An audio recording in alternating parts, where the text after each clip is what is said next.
Начиная с 2025 года мы наблюдаем за интересным противостоянием двух агрегаторов такси. С одной стороны это компания Яндекс, а именно Яндекс.Гоу. С другой стороны это наш бывший индрайвер, он же Драйви. Вы, наверное, заметили то, что огромное количество рекламных площадок буквально заполонили Якутск. Везде, они буквально везде. Ты проезжаешь 100 метров, с одной стороны у тебя висит баннер Яндекс, который уведомляет нас, точнее говорит нам то, что он нас очень сильно любит и бережет. С другой стороны, компания Драйви утверждает то, что она сделана как бы в Якутии и тоже нас сильно любит и бережет. И поэтому их стало очень много. Открываем какой-нибудь любой интернет-ресурс, там тоже везде либо Яндекс, либо индрайвер. То есть чувствуется то, что какая-то пошла волна, пошла конкуренция. Об этом бы хотелось и поговорить. Конечно же, на этом больше всего наварились рекламные площадки. Я думаю, они сейчас буквально гребут деньги лопатой сразу с двух компаний. Что же делает компания Яндекс для того, чтобы заполонить якутский рынок? В первую очередь, конечно же, это активная реклама на всех своих площадках. Не надо забывать то, что и Яндекс это богатая экосистема. Все мы знаем и Алису, и поисковик, и карты, и много чего еще другого. Так многие, может, и заметили то, что на картах у них так и сразу можно вызвать такси. То есть он предлагает. Плюс поисковик, опять же, если вы пишете там какое-либо местоположение, он тоже предлагает вам воспользоваться Яндекс.Гоу. Из плюсов также, наверное, можно отметить алгоритмы. Кто-то говорит то, что это минус, кто-то плюс. Но согласитесь, то, что не каждому удобно торговаться. То есть кому-то просто хочется нажать кнопку, чтобы приехала машина, туда сел, деньги сами списались, и вот ты уже в пути. Плюсом Яндекса также относят удобную оплату. Ведь на Драйви или индрайвере до долгое время нельзя было вообще банковской картой как-то оплачивать. У Яндекса тебе стоит сделать привязку картой, там можно различные способы, также списывать баллы, плюсы. И она у тебя списывается в момент поездки. И, как правило, многим пользователям и водителям это нравится. Параллельно Яндекс запускает и Fasten. В Якутске его до этого не было. Fasten это у нас бывший Uber в России, которого приобрела компания Яндекс. Теперь выступает под таким названием. Его рекламные сообщения тоже начали появляться, и даже можно уже вызвать такси. Будет плюсом то, что у Яндекса можно вызвать по телефону. Например, если у тебя отключился интернет, а такое сейчас бывает периодически, то актуальная тема. Можно позвонить и вызвать. У Драйви позвонить самому, может, не получится, но разве что, если кому-то к знакомым или к друзьям обратиться, чтобы они тебе вызвали. Яндекс воспользовался услугами блогера. Здорово, Уалатар Кыргытар. Блогер на Майбахе. Я думаю, кто-то его, может, смотрел. Этой зимой прошедшей. Его пригласили в Якутск, где он потаксовал и уехал. Сделал такую рекламу. На данное время у Яндекса цены получаются зачастую ниже.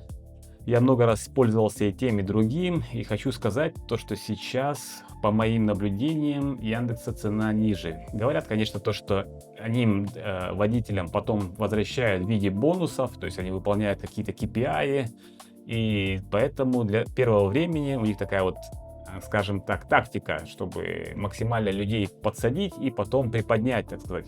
Что же делает компания Драйви в ответ на такой заход с компании Яндекс?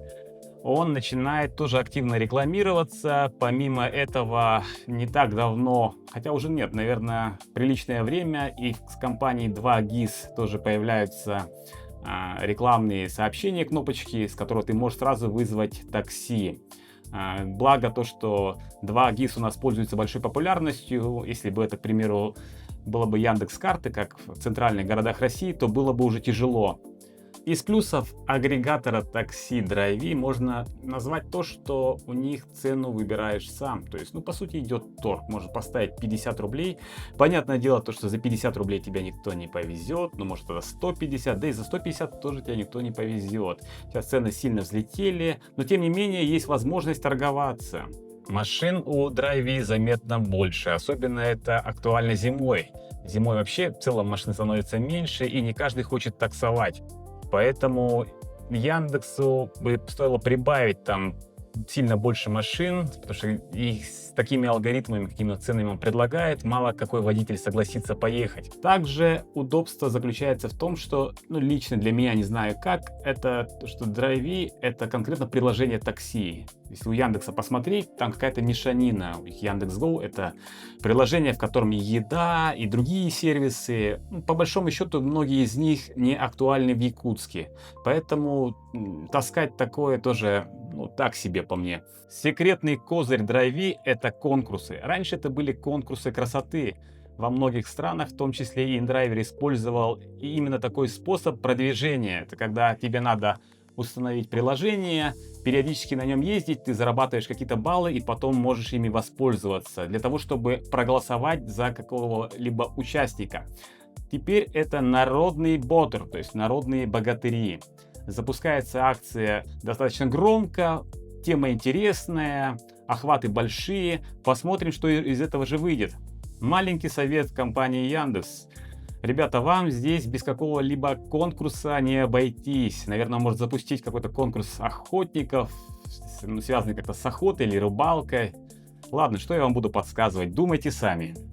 Много же вопросов возникают к алгоритмам Яндекса. Говорят то, что он рассчитывается из прогноза погоды, наличия машин, количество заказов и различных вообще много там метрик.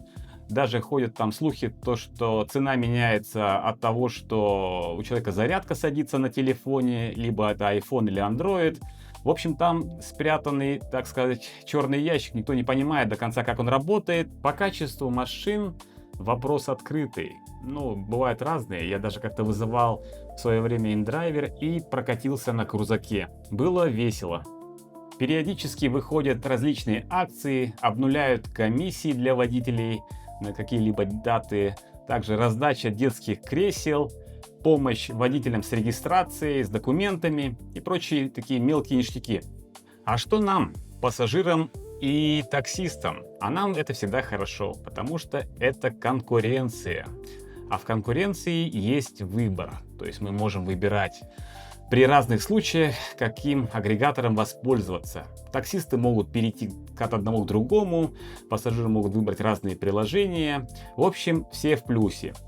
Местной компании Драйви, конечно же, не стоит забывать то, что сейчас, когда рынок скукоживается, то уже обращают внимание и даже на относительно небольшие города. Хотя Якутск, конечно, растет, но все же там условно с Москвой или Петербургом город-то и небольшой.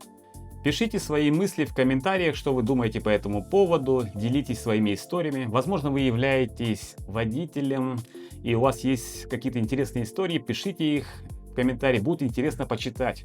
Если вам нравятся подобные истории, различные связанные с Якутском, с Якутией, да и вообще, может быть, даже на другие темы, то смело подписывайтесь. Также подписывайтесь на телеграм-канал.